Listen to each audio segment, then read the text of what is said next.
Before we get into the ghost tale, let's explore the life of Cathrine Shook and how she became Michigan's first female lighthouse keeper. On March 3rd of 1848, Peter Shook was appointed lighthouse keeper at the Point Aubarks Lighthouse near Huron City, Michigan, now a ghost town. The couple moved in with their 8 children. Peter thought it was very important for his wife and daughters to know how to run the lighthouse just in case of illness or going on supply runs, leaving the lighthouse for weeks at a time. Well, a year later, on March 31st of 1849, a tragic event occurred. While Peter Shook and 3 others sailed to Port Huron for supplies, they never came back. The small sailboat capsized in a storm. At first, only the body of Dr. Heath was recovered. Cathrine and her family knew they had to keep the light on, and they did just that. So, on May 15th of 1849, she was officially appointed the lighthouse keeper, making her the first female lighthouse keeper of Michigan.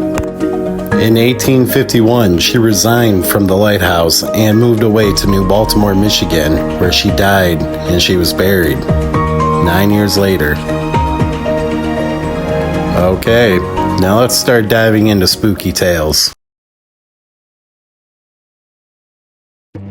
Now, according to Larry, which I know personally, he's not the type of guy that BS's you. According to him, the lighthouse is not haunted at all. I don't even think Larry believes in ghosts. He has been there for over 20 years. He's slept in the bed upstairs. He's stayed there numerous times overnight, even up in the tower by himself overnight. And he has never seen or heard a thing. But according to Southeast Michigan Paranormal, when they spent the night there, they had a few stories to tell.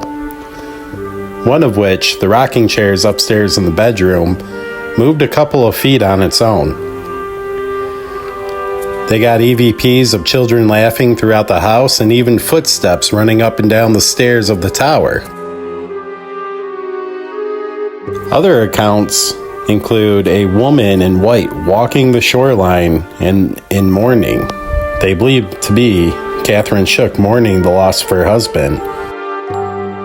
A volunteer lightkeeper assistant was staying over at the house for a few nights, over at the assistant lighthouse keeper's house. Ooh, I can't talk. She said that she saw a woman greeting her at the top of the stairs, and to her it felt like a very warm and friendly feeling, like she wasn't intruding at all. And other guests that stayed in the assistant lighthouse keeper's house while working at the lighthouse say that they could hear a female voice echoing throughout the house sometimes during the day and night. So, however, I don't believe that it's Miss Cathrine Shook haunting this place at all. She actually never died here. She actually died over in New Baltimore quite a few years later after she was done being the lighthouse keeper here. However, there was a death here in this house.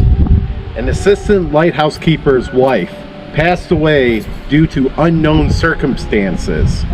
So, could that be the ghost that's really haunting Point Aubarks Lighthouse? Visit the Point Aubarks Lighthouse on Facebook or their website and sign up to stay here for a week and work in the lighthouse. And you can see if any of them hauntings is true for yourself. Alright folks, so that'll conclude this video and this ghost tale. If you like what you see, check out some of my other lighthouse stories. And maybe you'll become a subscriber. If you're already subscribed, I appreciate the hell out of you. And I'll see you later. Thanks for stopping by.